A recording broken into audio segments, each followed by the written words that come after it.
Good evening. Thanks for joining us. Green Bay city leaders are reacting tonight to the announcement of Georgia Pacific's plans to close its Day Street mill. Been around for more than 100 years now, and nearly 200 jobs are going to be affected. In the first alert update, Joshua Pagero joins us live from outside that facility. Joshua.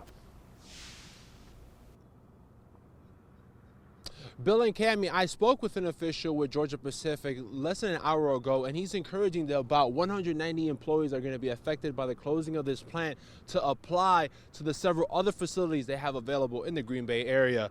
Now, they invested last year $500 million, Georgia Pacific did, in their Broadway mill in order to expand it, and they say they'll be adding about 100 jobs to that specific facility. I reached out to the Greater Green Bay Chamber of Commerce, and they called Georgia Pacific a great and innovative employer for the county. Now, when I spoke with the mayor earlier today, he did offer his support for the employees, as most of those that worked at the Day Street plant were unionized.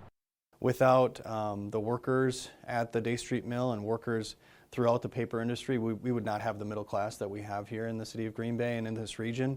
So very thankful for all the hard work that they've dedicated to that mill.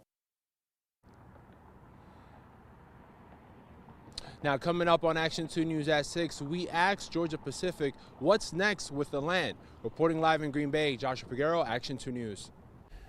A Green Bay mill around for more than 100 years is now set to close. City leaders want to know what will happen next to the land where it sits. In a first alert update tonight, Joshua Pagero live from the Georgia Pacific facility on Day Street. Joshua, what can you tell us?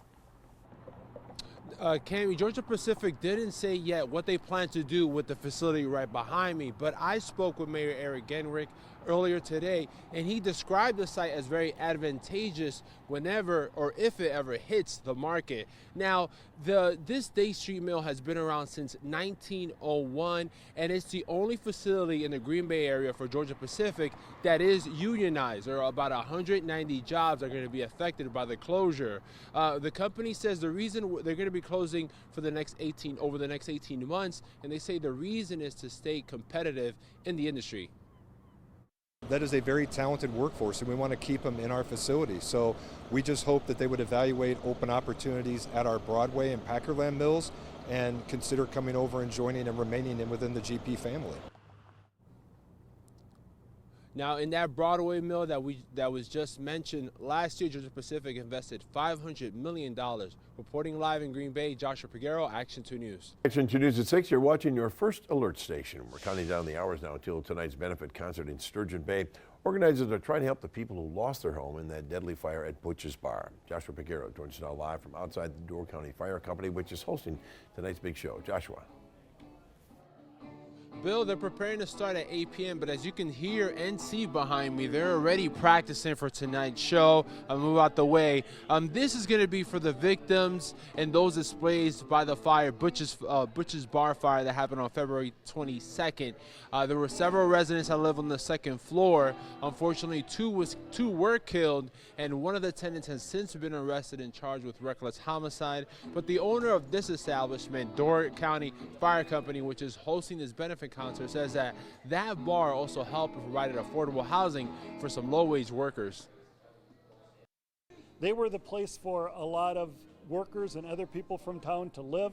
They had a number of apartments or rooms upstairs, and a lot of young men or older men who needed a place to stay in town. The workers from our community, that's where they'd go. As you can see and hear behind me, even though this show starts at 8, they're already preparing for it. And we're going to be here throughout the night, and we'll have live coverage of this concert at 10. Reporting live in Sturgeon Bay, Joshua Pagero, Action 2 News.